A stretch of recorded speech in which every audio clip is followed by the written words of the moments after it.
My name is Natasha. I'm the CEO of Diaspora Connect. And on this channel, I like to give you information and inspiration on the Zambian property market to help you who lives abroad buy property in a safe and reliable way.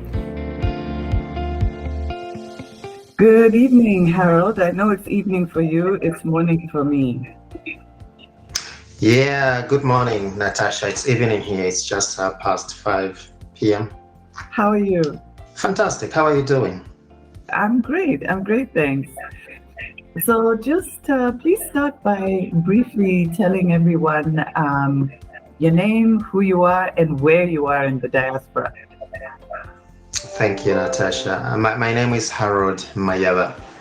I call myself the lion hugger, and a lot of people have been asking me why I call myself the lion hugger, but that's a story for another day. Yes, so I'm based in New Zealand, South Island of New Zealand, to be specific, in Nelson City. Okay, wonderful.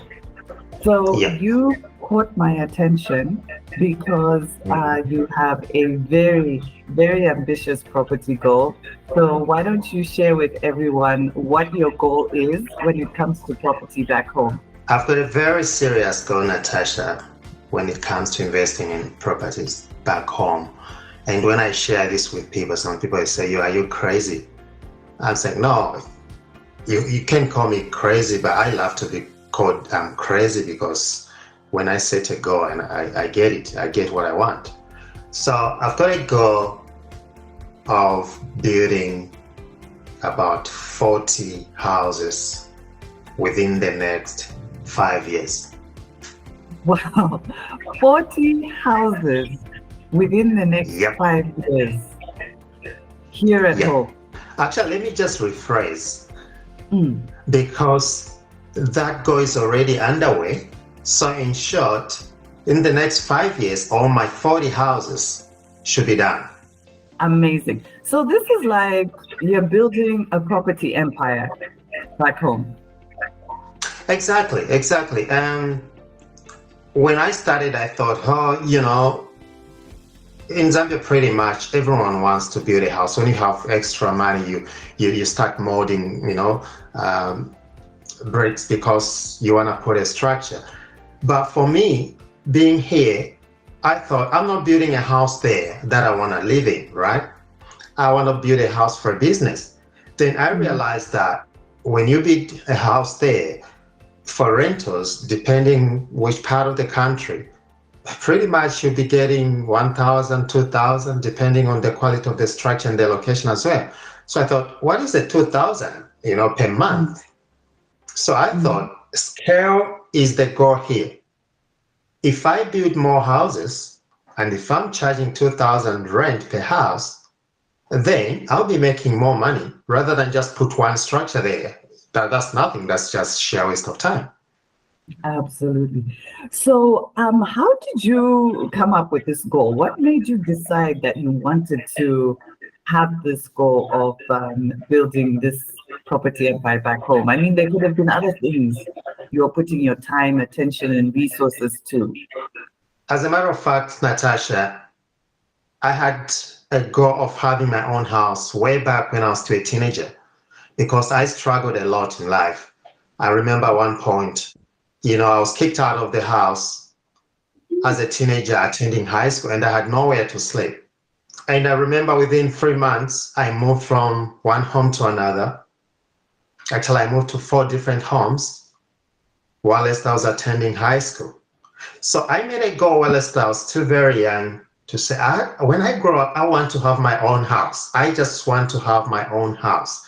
Of course, I'm going to rent for a little while, but after that, I want to have my own house. So that was my first goal. My initial goal was just to build my own house, right? After achieving that, then I thought, if I put another structure, that will give me extra money. But after putting one structure, that's when I thought, actually, I can put 2 more, 3 more. Then I thought, wow, let me just do it. Let me just go flat out and have more than 40 houses in Zambia and put them on rent the compounding factor from 40 houses, I mean, that's pretty good money for a holiday, right? Yeah, more than that. Yeah. You're getting more than a holiday.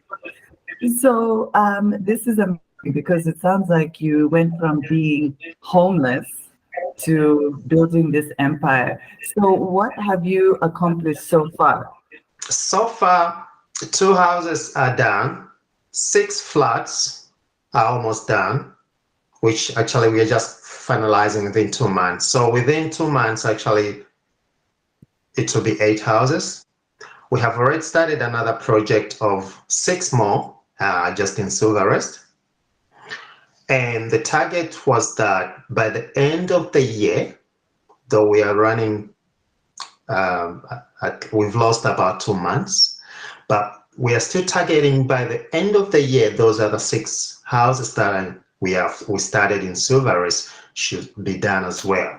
So that come 2025, we are sitting on 14 houses that have been done. That is brilliant. That is really, really good. So what you're saying is that right now you have 8 houses and you have started building another 6. Yeah. That is fantastic. Now, I know what people will be wondering, especially those who are watching from the diaspora, is how have you managed to even build the 8 from all the way in New Zealand? Do you mean in terms of managing people who are building or raising money to build? Well, we'll talk about both. Let's start with managing the build, because people have major headaches, even just building one structure, like one Yeah. house. Even locally, it's difficult to build one house. What more when you're all the way in New Zealand? How have you managed to do that? Thank you. That's a very important question, actually, Natasha, because it's not very easy. Whom do you trust? Because doing things on a remote control is not easy. I've heard a lot of stories, people, they lose a lot of money. I'm lucky I've got my sister who's my best friend. So the first 2 houses, actually, I tested my sister first to see if she's able to manage finances. So I tried her, and then she passed. Then she got married. After she got married, now my brother-in-law, he's the one who's actually spearheading everything. So it hasn't been a walk in the garden as per se, because I remember the first builder I ever engaged, we had to let him go. We had to fire him within 2 weeks because I discovered that the whole idea was to use good quality materials, Yes. right? Then he lied to us by trying to get bent bricks. By that time, we were building in Mazabuka, by getting bent bricks somewhere from Magoy area, just the backyard bent bricks. Meanwhile, the whole program was to use good quality material. So we had to let that one go. Mm-hmm. So then we found another builder who was working hand in hand with my sister. So we used to send money to my sister, then my sister would buy materials, hand over the materials to the builder. And my sister, she's so good. She'll keep even a coin and report it to you. Wow. Unless you tell her to use it. I have heard so many stories by people who their own family are the ones who end up chewing that money. So you're very, very lucky that your I'm sister very lucky. is able to give you that level of accountability. I can tell you that not everybody has that kind of support system. So then, but you mentioned something very interesting. You said you tested your sister. How did you do that? Even the Bible says, if you can't be trusted in small things, how can you be trusted in something big, right? So what I did was just try to send money to my sister and say, can you do this for me? And then pretend to have forgotten how much I sent. After a few weeks, I knew how much she had spent, and I knew how much was the change. And I didn't test her once. I tested her several times. So I got to my sister and said, my sister, last time we bought this, how much money are you still keeping? Meanwhile, I've got the records here. She'll tell me exactly. Wow. And I know at one point probably she'll listen to this and she'll just laugh. And I tried that method. I used that method several times. Then I thought to myself, all right, she has passed. Now we can go to another level. She passed the exam, the test. She passed the test. And I said, now we can go to another level. Wow. Amazing. Of course, my sister at the moment, she's not fully involved. She got married. Then the husband took over from her. But the beauty about it, the husband, he's even far better than my sister when it comes to accountability. You're very, very fortunate. You're very blessed. That's wonderful. Yeah, I'm blessed.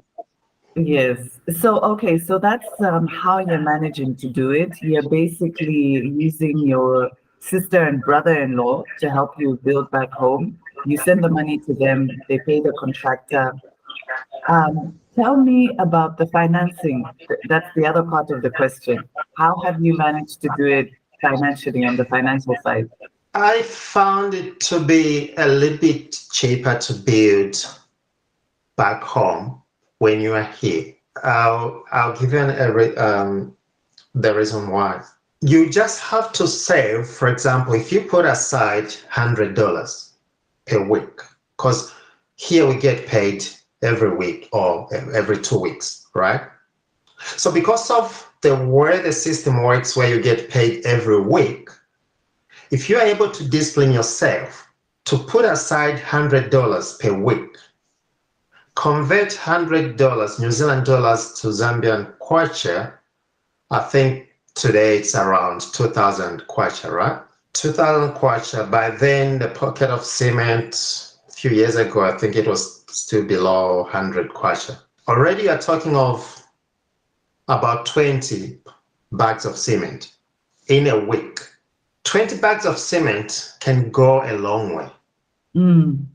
So I think because of the system here where we get paid per week, it allows that continuity for the guys there to keep on building, as long as you're able to spare even $100 a week. It doesn't take much. That's so if Continue. So if actually and moreover, we didn't just start like that. We planned. You save a little bit, right? When you save money a little bit, maybe if you save about 5,000, 10,000, when you save about $5,000 to $10,000, that's a good starting point. Whilst they're using that money, if you're putting aside $100 a week, there'll be continuity with the guys building there with no problems at all. So I think what really helped, the way we planned, like you save for some time, they start building, then it gives you time to start saving again. And mainly you are just saving, for example, when you're putting the seal up, that's where you need a lot of money. Roofing, because you are an expert in this area. You know the stages where actually you need more money. Raising walls, that's not a problem, not a big deal at all. So I think to answer your question is what has been helping us is because of the system here where you get paid per week. If you can discipline yourself, yeah.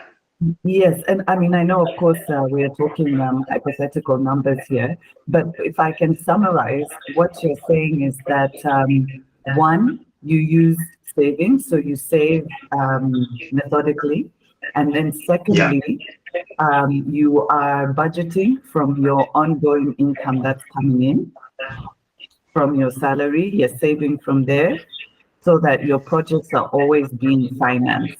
Yeah, but another area that I want to emphasize, because someone will say, "Oh, no, that's not true." I've learned not to put eggs in one basket. I don't rely on someone to pay me a salary. That's another aspect. I don't rely for someone to pay me a salary.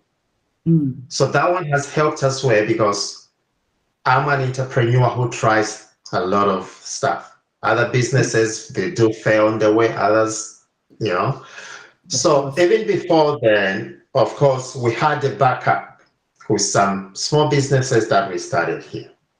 Okay, all right. So there are basically three sources of income now: savings, salary, and your businesses. What about, have you borrowed there where you are, or even here at home? Did you access any loans to help you build? So for the project in Lusaka, the one we just started, we have borrowed back in Zambia Okay. because someone said, oh, actually you can borrow here. Mm-hmm. We are still trying to actually make a final decision whether we're going to use that money that has been approved. Okay, so you have a loan that's been approved, but you haven't yet drawn down on that loan.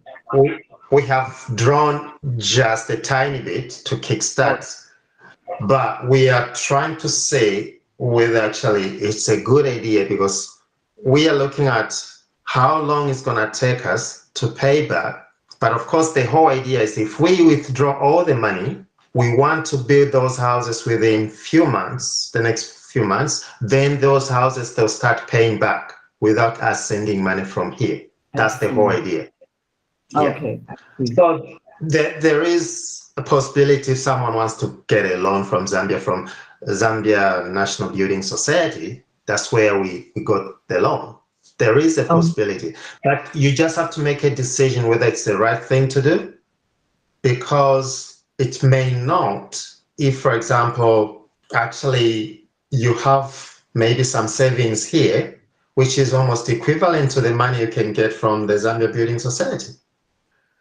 If we get the whole money that was approved, again, we are not planning to actually wait for 20, 15 years to, no, that's not the whole idea.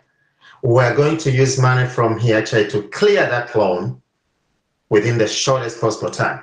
All we wanted was so that we don't take another 2-3 years to reach the target of about 20 houses. Fantastic, brilliant. So I love this. So now we have four sources of income. We've got the savings, we've got the salary, we've got the small businesses, and then we've also got loan financing.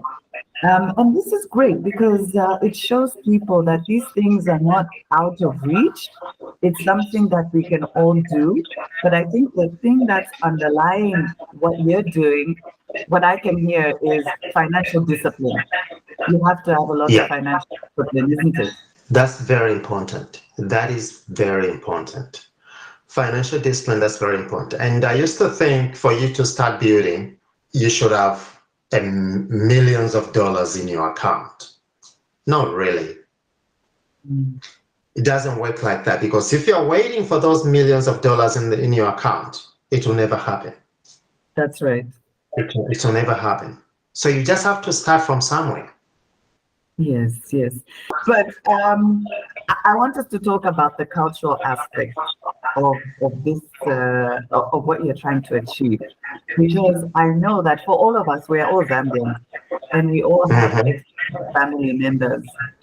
So how have you dealt with the situation of wanting to pursue your goals, which is going to lead obviously to financial freedom, and then having relatives back home who are constantly asking you for money? That one is huge, Natasha. That one is huge. Mm-hmm. Because I think our culture, and that's part of our culture that I don't like. The problem with our culture is that if you have a little bit more than I do, it's like it's your responsibility to look after me. That's one part that I don't like. Some people, they call us. It's amazing how many calls we get even a week. Someone will call you to say, oh, you've never given me money. Oh, it's been 1 year, 2 years since you gave me money. Can you please send me money for pizza? Can you imagine that? Now, when they see that you are building, you're doing something, they say you have money to share. Yes. Even when the truth is that maybe you had to discipline yourself to deny yourself some holidays for you to start building. They don't think in those lines. Maybe you got a loan here, they don't even think in those lines. As long as they have seen you that you're building or you're doing something, you have money and you have to share. So how do you deal with those requests? So how I deal with those people, and my brothers, they know me. If they are constantly asking for money, I'll give them a job. I'll involve them in my projects to say, go and work. Then I'll give you money. Which sounds weird. Culturally, our culture, you can't do such a thing, right? But that has helped. My brothers I work with now, they understand. When they call me asking for money, then I say, yes, I've got this money, but unfortunately, this money was meant to pay some people who are helping my builder. Would you be willing to be one? Then I'll give you this money. Yeah, because I'll tell them, yeah, I've got the money, but it's budgeted for something else. If you can go and be involved in my project, here's the money. Of course, for some people, that doesn't sit well with them. But I'm sending a message to say, if I create employment for you, why can't you go and work for the money? But most of the people, they don't like that. And Natasha, unfortunately, that's our culture in Zambia. And I tell my brother sometimes, I say, if we don't change our mindset, we should even forget about Zambia developing. We should forget about it. Because our mindset in Zambia is wanting things for free. That's right. So it starts with, it's at a low level, just family level, but it goes even to other levels in offices, politicians. I don't want to sound too political, but that's the reality. It goes. And how do you expect even the country to develop when actually people, they want things for free? I think we're brainwashed somehow. I don't know when it started, but before that mindset, before the change of the mindset. But I love my brothers. At the moment, they understand. That's right. So you had to go through a process of changing their mindset. Changing their mindset. Because I asked them a question. For example, I said, why don't you have money to buy whatever you want? Oh, I don't have a job. Oh, that's good. You don't have a job. So if I give you a job, will you be able to go and work? Then I pay you. Then they say yes. Then done deal. Go and work. Yeah, go and work on my project. I give you money. Harold, I'm running out of time. So what would you say to other Zambians in the diaspora who haven't even built a home? Maybe they haven't even bought a property back home. What would you say to them? That's a very good question, and I'll be very careful the way I answer this question, because I know there are people who've moved to other countries and they say, I've got nothing to do with my home country, right? So why should I be investing there when I'm not going to go back? Nowadays, you can invest anywhere in this part of the world. And building back in Zambia, it's far much cheaper. To get a house there is far much cheaper than anywhere else. But of course, someone again will say, oh, you put a structure there, it will be giving you $1,000 or 1,000 kwacha per month. What's that? That's where the compounding factor I'm using comes in. It is better to have a structure that is giving you even a 1,000 kwacha per month than having nothing.